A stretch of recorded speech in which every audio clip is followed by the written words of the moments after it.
चाची अपना खून थोड़ी है। इसको लगा हाथ तो सलटा ही देते हैं इसको। ये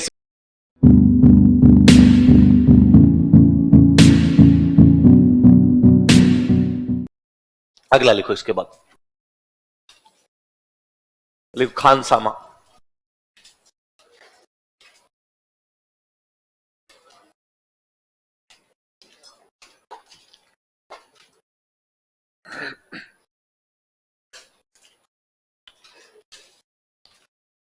अगला कौन है? थोड़ा तो नाम से भी पता चल रहा है, खाने पीने का प्रबंध करे वो कौन हो गया? खानसा। नॉर्मली ये था कि राज के महल में, रॉयल पैलेस जो है, राजा रानी राजकुमार जहां रहते हैं, वहां जो कुछ भी चाहिए वो यदि कोई भेजेगा तो वो बंदा कौन था? कौन था? खानसामा। तो राज के महल की आवश्यकताओं की पूर्ति, राज के महल के लिए सप्लाई करने का जो काम करता था वो कौन था? अब राजकुमारी कहते भाई मेरे को तो मैगी खानी है, तो कौन कौन सा है? कौन कहते? राजकुमार कहे भाई कंठ खराब है, दवाई ला के दो मेरे को, तो कौन ला के दे? खानसामा। लिख लो। देखो कारण है, एक तो आपको उद्योग संभला रहे हैं, तो उद्योग में खरीदना बेचना होगा, पैसे टक्के का मामला है, पैसे टक्के का मामला यदि आप बेईमान होगे तो वहां पर भी क्या करोगे? बेईमानी। दूसरा, राजा के खाने पीने का सामान आप ही पहुंचा रहे हो अंदर, यदि आप अच्छे आदमी नहीं हो, कहीं जहर पहुंचा दो तो पूरे राज परिवार को मार दो, तो राजा का बहुत ज्यादा विश्वास होता, उसी बंदे को इस पद पर बिठाते। और यदि कोई बंदा इस पोस्ट पर ईमानदारी से काम कर लेता तो उसका अगला प्रमोशन था दीवान। अगला प्रमोशन क्या था? दीवान। तो बहुत बड़ी पोस्ट है ना, कि मतलब सारे राज्य के पैसे टक्के का हिसाब भी कौन रखेगा? दीवान। और राजा राज्य में नहीं है तो राज्य को संभालेगा भी कौन? दीवान। तो खानसामा का प्रमोशन क्या होता था? क्या बनाया जाता था इसको? दीवान बनाया जाता था। तो बहुत ईमानदार जो आदमी होता उसी की पोस्टिंग की जाती, कि भाई यदि ईमानदार नहीं हो तो कहीं राजा को मार दे, राज परिवार को मार दे।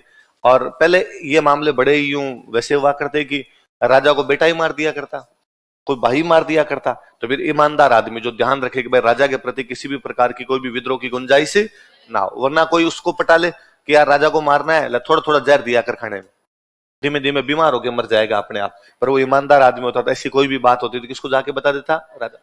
फिर एक दिन मैंने पहले ही बात बताई थी, किस मामले में राजा वाला जीवन बेहद खराब था, कि राजा अपने जीवन में कभी ढंग से गर्म खाना भी नहीं खा पाता था, कि राजा का खाना बन के आता, फिर जो खाना बना के लाया, जो रसोईया होता उसका तू खा, वो खाता उसको उसी थाली में से, फिर उसको बैठे बैठे देखते कि मर रहा है कि नहीं मर रहा है। आधे घंटे तक नहीं मरा तो अब ठीक है, अब मैं खाऊंगा, वरना क्या पता इसी ने कुछ मिला दिया हो तो बड़ा ध्यान रखते। दूसरे पर किसी पर मरा ही विश्वास नहीं हुआ करता था, इसलिए जब भी किसी घर पे खाना खाने के लिए जाते तो उसको कहते तू साथ बैठ।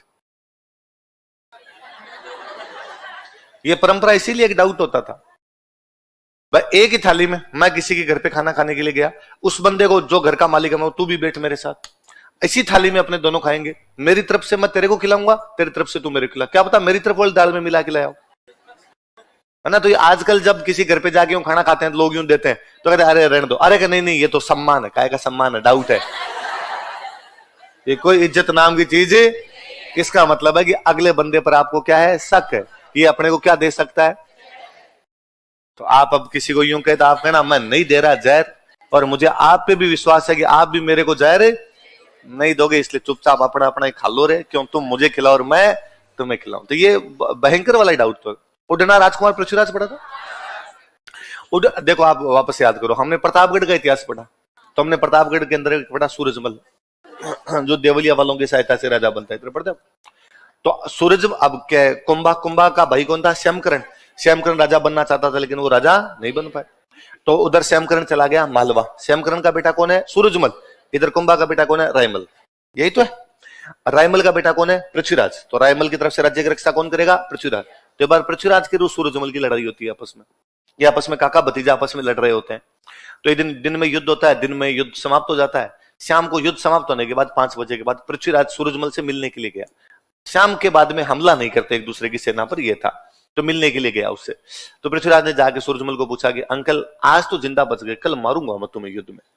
तो सूरजमल ने कहा कि भतीज ये तो क्या पता चलता है, तू मरेगा कि मैं तेरे को मार दूंगा, और बता तेरे कितनी की लगी आज दिन के अंदर। तो उसने कहा लगी तो मेरे ही काफी है। आपके अंकल कितनी की लगी? उन्होंने कहा मेरी ठीक ही लगी। क्यों दोनों बैठ के बातचीत कर रहे थे, तो सूरजमल की वाइफ आई, और सूरजमल की वाइफ ने आके कहा कि खाना खा लो। तो सूरजमल ने पृथ्वीराज को कहा कि खाना खा ले भाई। तो पृथ्वीराज ने कहा ठीक है। तो वो खाना लेके आई, एक थाली में खाना लेके पृथ्वीराज के लिए कि भाई लो तुम जिम लो पहले। तो पृथ्वीराज जैसे खाने लगा तो उसने सूरजमल को कहा कि अंकल आप भी आ जाओ साथ में, आप ही खा लो, आप बाद में कब खाओगे। तो सूरजमल साथ में बैठने लगा। जैसे सूरजमल खाने लगा उसकी वाइफ भागी भागी आई और थाली उठा के ले गई। तो पृथ्वीराज ने पूछा अरे ये क्या हुआ। तो सूरजमल पृथ्वीराज कहता है कि तू और मैं एक ही खून है, इसलिए फिर भी मैं जल्दी से तेरे साथ विश्वासघात नहीं करूंगा। चाची अपना खून थोड़ी है। इसको लगा आज तो सल्टाई देते हैं इसको, ये इसमें क्या मिला के लाई थी जहर, पर जैसे मैं बेटा इसको लगा अपने वाला और सल्टेगा आज। तो ये उठा के ले गई। तो बड़ा यूं डाउट ही हुआ करता है इन मामलों में। तो बहुत ईमानदार जो आदमी होता है उसकी पोस्टिंग किस पद पे की जाती थी? खालसा। अगला लिखो।